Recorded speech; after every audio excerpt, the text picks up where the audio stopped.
Now, TRT World's editor-at-large, Ahmed Al Burai, joins us in the studio to comment on President Erdogan's remarks on the Idlib operation. Ahmed, thanks so much for joining me. Now, while I was listening to that speech, I was thinking, what's in it for the Free Syrian Army? Why are they doing this? Well, Turkey, first of all, is not good in having proxies on the ground. They only deal with legitimate bodies. And the Free Syrian Army was the sole legitimate representative of the revolution in general at the very beginning in 2012, 2013. It used to have a legitimate reputation in the whole arena, and that's why they believe, the Free Syrian Army, that it's only Turkey. If you cooperate with Turkey, then you're going to gain this kind of respect internationally. You're going to have the legitimate umbrella as far as you're dealing with a NATO member. And on the other hand, Turkey does have the respect from them. They do consider Turkey as an ally, more than a friend even.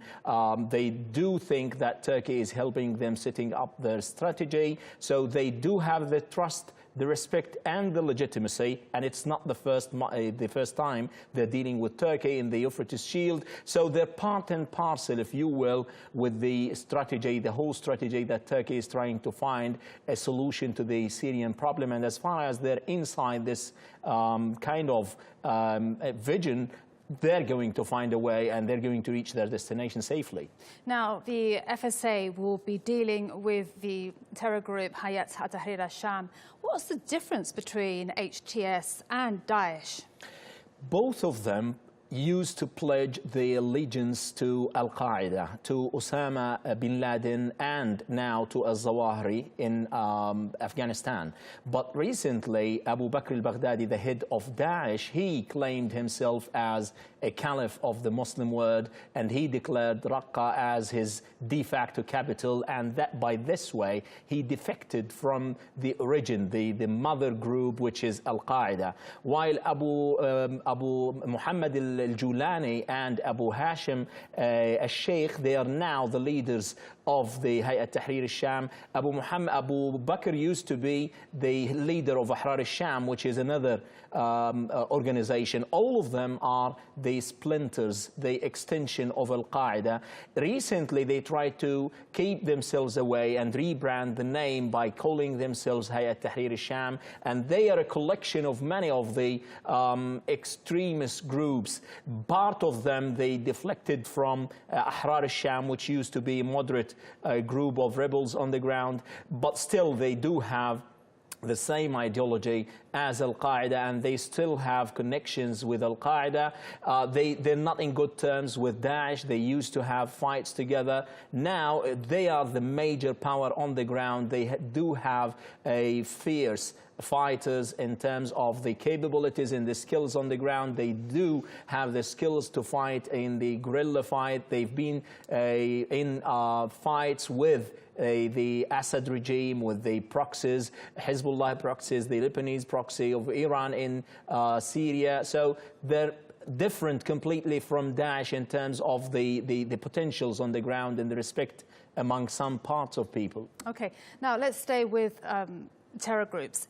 There have been international media reports that Turkey has been supporting terror groups. Is this true?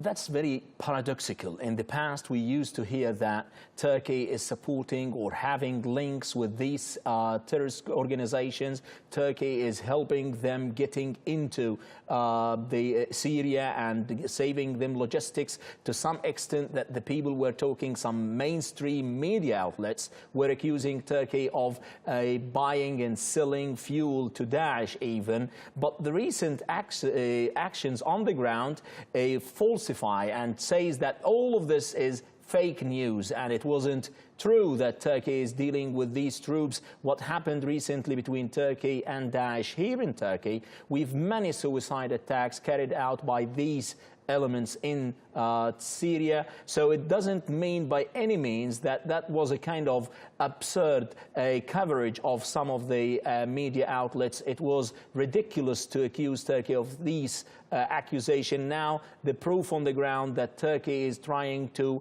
not only face the terrorist organizations such as Hayat Tahrir al-Sham and Daesh, but also the other organizations. The only difference between Turkey and the international community is that Turkey perceives terrorism as one party, as one entity. We need to eradicate every aspect of terrorism, and we need to go deeper to the roots and find a solution after we finish this. It's not only we terminate Daesh in Mosul and that's it, you leave the vacuum, because in the future, very closely, other terrorist organization will emerge.